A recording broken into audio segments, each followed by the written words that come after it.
हेल्स paradise season 2 episode number 2। इस episode की शुरुआत चौबे अपने भाई को बचाने के लिए अपनी सारी ताऊ को रिलीज कर देता है और खुद एक मॉन्स्टर में बदल जाता है। ये देखकर सभी लोग हैरान रह जाते हैं। चौबे बार बार कह रहा होता है कि मैं अंदर से टूट रहा हूँ। देखते ही देखते वो गाबीमारू पर अटैक करना शुरू कर देता है। गाबीमारू बचते हुए उस पर आग फेंक देता है, पर चौबे खुद को डिफेंड कर लेता है और एक जोरदार अटैक गाबीमारू के सर पर करता है। गाबीमारू बड़ी मुश्किल से उससे बच पाता है। उसके बाद चौबे फिर से अटैक करने की कोशिश करता है, लेकिन इस बार गाबीमारू अपने आसपास सब कुछ जला डालता है, जिससे बचने के लिए चौबे दूर हट जाता है। गाबीमारू बड़ी मुश्किल से चौबे का सामना कर रहा होता है। इसके बाद सीन स्विच होता है। हम चौबे के दिमाग में चले जाते हैं। वो एक अंधेरी सी जगह पर होता है। उसके पीछे एक ब्लैक होल दिखता है जिसमें उसे गाबीमारू नजर आ जाता है। ये देखकर वो उस ब्लैक होल पर हमला करता है, जबकि असलियत में भी वो गाबीमारू पर ही हमला कर रहा होता है। चौबे की मूवमेंट्स काफी तेज होती हैं, जिससे गाबीमारू खुद को बचा नहीं पा रहा होता है। तामिया कहता है कि गाबीमारू अपनी ताव को यूज नहीं कर रहा है। इस पर माई कहती है कि गाबीमारू ताव यूज करना भूल चुका है। चौबे की ताव बहुत ही पावरफुल है, इसीलिए गाबीमारू जीत नहीं सकता। गाबीमारू भी सोचता है कि वो ऐसे जीत नहीं सकता है, पर अगर मैं मर भी गया तो कोई दूसरा आकर मेरी जगह ले लेगा। ऐसा सोचकर गाबीमारू चौबे पर हमला करने जाता है, पर अचानक से उसे उसकी बीवी की सोल आकर रोक देती है। गाबीमारू एक पल के लिए शॉक में चला जाता है, पर तुरंत ही वो फिर से चौबे पर हमला करने निकल पड़ता है। उसे देखकर फूची कहता है कि गाबीमारू को जान की माफी तभी मिलेगी जब वो यहाँ से अमृत लेकर जाएगा, पर यह बात चौबे के लिए भी उतनी ही जरूरी है। टोमा अपने भाई को मॉन्स्टर फॉर्म में देखकर बहुत ही ज्यादा शॉक में हो जाता है। वो सोचता है कि आखिर उसका भाई ऐसा क्यों हो रहा है। तब उसे तामिया की बात याद आती है,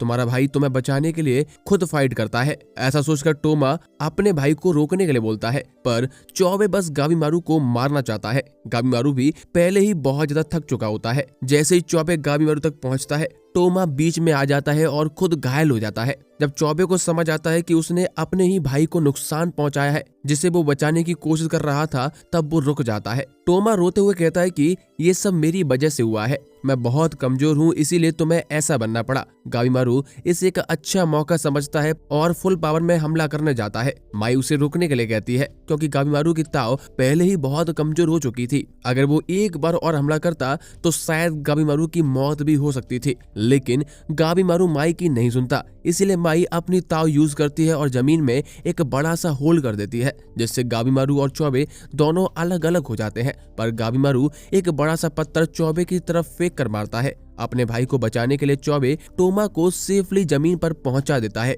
और खुद होल में गिर जाता है। गिरते वक्त वो टोमा को उसका इंतजार करने के लिए कहता है। अपनी पावर का यूज करने की वजह से माई अचानक बड़ी हो जाती है और उसके चेहरे पर कुछ निशान भी बन जाते हैं। ये देखकर तामिया और फूची दोनों ही दंग रह जाते हैं। अगले सीन में हम सागिरी और बाकी लोगों को देखते हैं। जब वो किला की गेट की तरफ जा रहे थे, उन्हें वहां पर अलग अलग तरह के स्टैचूज देखते हैं, जिन्हें देखकर वो लोग समझ नहीं पाते कि आखिर ये क्या है। ऐसी चीजें उन्होंने पहले कभी नहीं देखी थी। वो लोग धीरे धीरे गेट की तरफ बढ़ रहे थे। होको सोचता है कि ये एक आर्टिफिशियल आइलैंड है जिसे टेंसन ने अपनी प्रैक्टिस करने के लिए बनाया था, पर अगर अब इंसान टेंसन को मार दे तो यहाँ पर क्या होगा? क्या मैं तब तक अपने होश में रह पाऊंगा? आगे चलते चलते फूची की टीम और सागिरी की टीम आपस में मिल जाती है। सागिरी गाबीमारू को घायल देखकर बहुत परेशान हो जाती है। होको माई से पूछता है कि क्या तुमने अपनी पावर को यूज किया है? एक लकड़ी के टुकड़े को बोलता हुआ देखकर फूची बहुत ही दंग रह जाता है। होको उन सभी का शुक्रिया अदा करता है,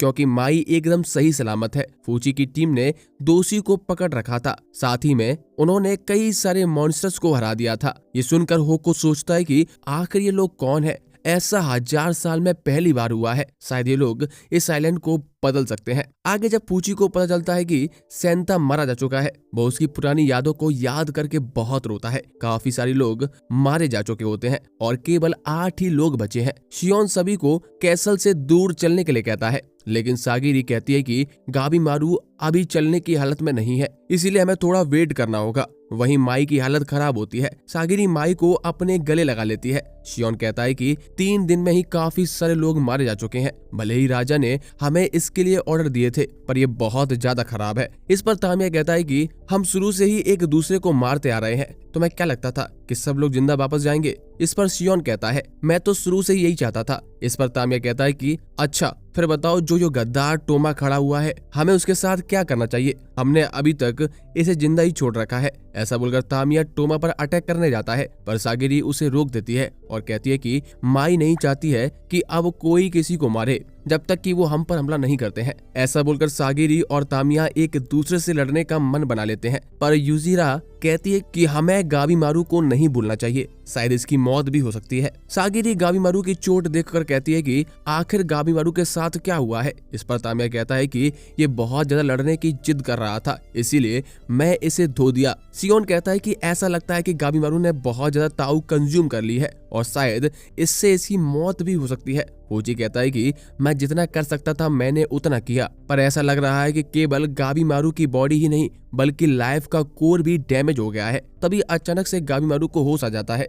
वो भूल चुका होता है कि ये सारे लोग उसके साथ ही हैं, इसीलिए वो सभी के साथ देने का ड्रामा करता है। सागिरी उसे उसकी चोट के बारे में पूछती है, पर गाबीमारू कहता है कि वो ठीक है। शियोन कहता है कि तुम्हारी चोट की वजह से तुम्हारी मौत भी हो सकती थी, इसीलिए तुम्हें ख्याल रखना चाहिए। इस पर गाबीमारू कहता है कि कोई बात नहीं, अगर मैं मर भी जाऊं तो कुछ नहीं होगा। ये सुनकर सागिरी को बड़ा ही अजीब लगता है, क्योंकि वो याददाश्त भूलने से पहले जीना चाहता था। इसीलिए सागिरी गाबीमारू से पूछती है कि आखिर तुम कौन हो? इस पर गाबीमारू कहता है कि मेरा नाम गाबीमारू द हॉलो है। इसी के साथ वो सागिरी पर अटैक कर देता है, पर शियोन उसे बचा लेता है। गाबीमारू की हालत वैसे ही बहुत खराब होती है और इस अटैक की वजह से उसका और खून बहने लगता है। सागिरी कहती है कि गाबीमारू की ताव में कुछ गड़बड़ है, जिसकी वजह से उसकी याददाश्त चली गई है। ये वो गाबीमारू नहीं है जिसे मैं जानती थी। शियोन फील करता है कि गाबीमारू की सोल एकदम गायब हो चुकी है। सागिरी सोचती है कि गाबीमारू बिना रेस्ट किए लगातार लड़ाई कर रहा है, जिस वजह से उसकी ऐसी हालत हो गई है।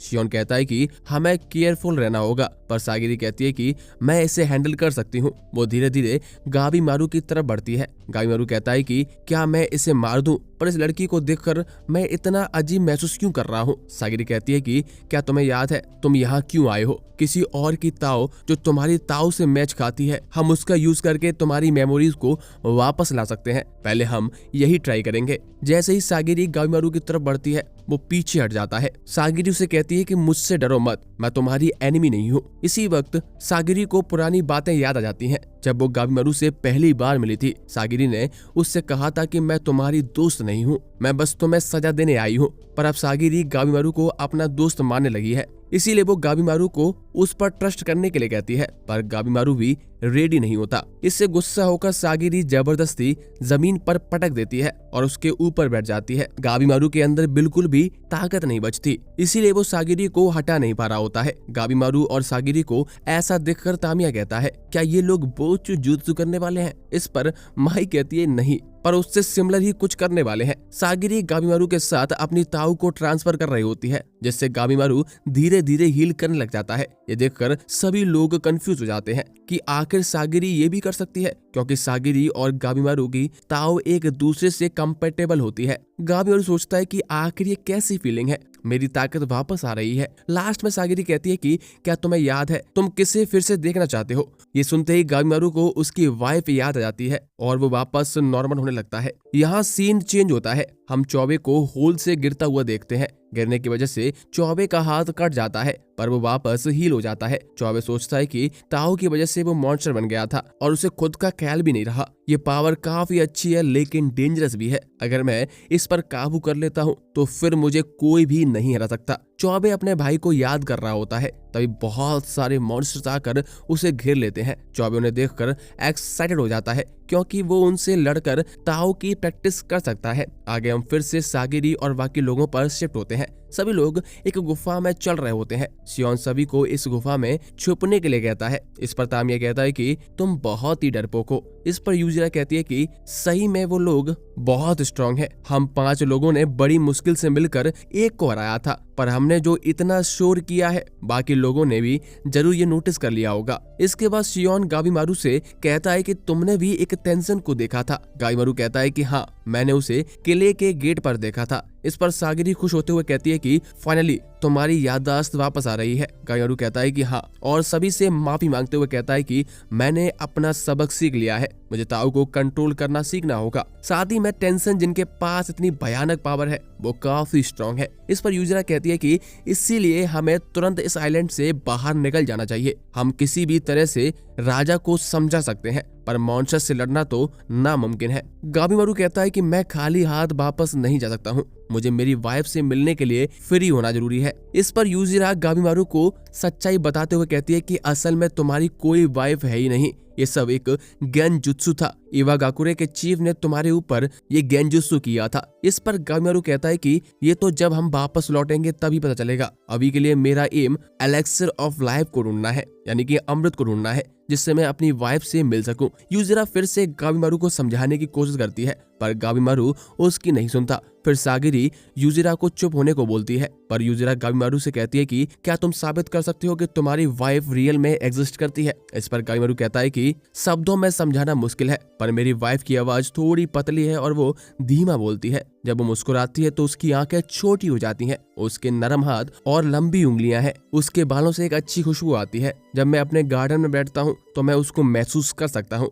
ऐसा बोलकर गामीमारू अपनी वाइफ को याद करने लगता है। गामीमारू अपनी वाइफ का नाम यूई बताता है और कहता है कि मैं तुम्हें प्रूव नहीं कर सकता हूँ, इसीलिए मैं इस आइलैंड से वापस जाकर उसे देखना चाहता हूँ। गामीमारू की बात सुनकर सागिरी बहुत खुश हो जाती है और तामिया भी गामीमारू का साथ देने का मन बना लेता है। शियोन कहता है कि गामीमारू के लिए उसकी वाइफ कमजोरी भी है और ताकत भी। उसकी ताऊ पहले से बहुत ज्यादा स्ट्रांग हो गई है। सीन फिर से स्विच होता है। हम चौबे पर आते हैं। चौबे ने सभी मॉन्स्टर को मार दिया होता है। तभी चौबे के पीछे रिन आ जाता है। वो चौबे से पूछता है क्या तुमने ही मुडान को मारा है, और इसी के साथ ये एपिसोड खत्म हो जाता है। दोस्तों, ये एपिसोड आपको कैसा लगा है प्लीज हमें कमेंट में जरूर बताएं और हमारी वीडियो को लाइक करें और चैनल को सब्सक्राइब करें। तो मिलते हैं अगले वीडियो में, तब तक के लिए बाय।